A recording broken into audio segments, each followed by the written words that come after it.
بسم اللہ الرحمن الرحیم۔ السلام علیکم امیر المومنین علی بن ابی طالب علیہ السلام۔ اللہم لن قطرۃ امیر المومنین علی بن ابی طالب علیہ السلام۔ بہت شکریہ، آپ نے مجھے گفتگو کا موقع دیا۔ 19 رمضان المبارک تاریخ کا وہ دن ہے جس کی فجر کی اذان سے کچھ دیر پہلے امیر المومنین علی بن ابی طالب علیہ السلام پر مسجد کوفہ میں ابن ملجم نے ضربت لگائی۔ امیر المومنین علی بن ابی طالب علیہ السلام کی شخصیت وہ شخصیت ہے جس کو قرآن نے آپ کو نفس رسول قرار دیا جب مباہلہ کی بات آئی، اور نفس رسول کے طور پر امیر المومنین علی بن ابی طالب علیہ السلام کو لے جایا گیا۔ اگر ہم قول رسول کی طرف دیکھیں تو حضور اکرم نے فرمایا انت منی بمنزلت ہارون من موسیٰ الا انہ لا نبی بعد، اس لیے کہ ختم نبوت حضور اکرم پر تمام ہو گئے، اس کے بعد کوئی نبی نہیں تھا۔ اگر علم کی بات کرتے ہیں تو ہم دیکھتے ہیں کہ حضور اکرم نے فرمایا انا مدینۃ العلم و علی بابھا، میں علم کا شہر ہوں، علی اس کا دروازہ ہے، جو بھی حکمت حاصل کرنا چاہتا ہے اس کے دروازے سے وارد ہو۔ تاریخ میں اگر ابتدا سے ہم دیکھیں تو خانہ کعبہ کے پاس 3 لوگوں کو کفار مکہ نے جو بیٹھے ہوئے تھے کہا یہ کون ہے، کیا کر رہے ہیں؟ تو جواب ملا کہ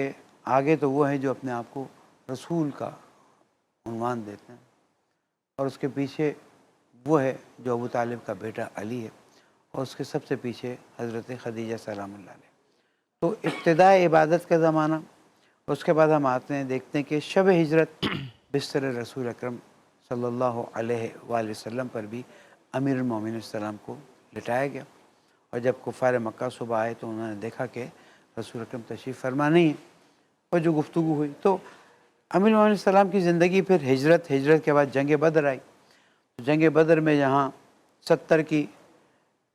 تعداد بتائی جاتی ہے کفار مکہ مارے گئے، اس میں قطعی طور پر 35 یعنی ہاف امیر المومنین علی بن طالب علیہ السلام نے تنہا قتل کی اور واصل جہنم کیا۔ پھر ہم آتے ہیں جنگ احد میں بھی، تو جب جنگ احد کا واقعہ ہوا اور غیر ذمہ داری کا بعض جگہوں پر ثبوت دیا گیا اور جو حالات اور واقعات پیش آئے، تو وہاں پر امیر المومنین علی بن ابی طالب علیہ السلام تھے جو رسول اکرم کا دفاع کر رہے تھے، اور وہ پھر واقعہ ہوا کہ حضرت حمزہ شہید ہوئے اور ان کا جگر کاٹا گیا اور جگر چبایا گیا۔ تو ہم دیکھتے ہیں کہ جنگ خیبر میں بھی آ کے دیکھتے ہیں کہ حضور اکرم نے فرمایا تھا کہ میں اس کو علم دوں گا جو رجل ہے، کرار ہے، غیر فرار ہے، جو اللہ اور اس کے رسول کو پسند کرتا ہے اور اللہ اور اس کے رسول اسے پسند کرتے ہیں، محبت کرتے ہیں۔ تو جنگ خیبر کا بھی پرچم اور کائنات کے ہاتھ میں دیا گیا۔ جنگ خندق اور جو دوسری غزوات رہے، تو امیر المومنین السلام کی شخصیت ہر جانب اپنی جگہ پر تھی، لیکن تاریخ نے ایک ایسا پلٹا کھایا کہ نفس رسول کو بعض جگہوں پر بہت ہی زیادہ برا کہا جانے لگا، اور تاریخوں میں 70 سال سے 90 سال تک ممبر سے آپ پر لعن و طعن کی گئی، اور وہ حالات پیدا ہوئے کہ اب تمام مسلمانوں کے درمیان میں مشترکاً خلیفہ رسول کے طور پر عنوان کیا گیا، خلیفہ راشد کے طور پر۔ البتہ مجھے کسی نے بتایا کہ خلیفہ راشد کا عنوان بعد میں دیا گیا، اس زمانے میں نہیں تھا، یہ ایک تاریخی مسئلہ ہے۔ جو شخص علم کے لحاظ سے، حلم کے لحاظ سے، شجاعت کے لحاظ سے، نسبت رسول کے لحاظ سے، زوجہ بطول کے لحاظ سے، جنت کے جوانوں کے سردار کے لحاظ سے ہو، اس کے خلاف ماحول ایسا تیار ہو جائے 3 جنگوں کے ذریعے کہ کلمہ پڑھنے والا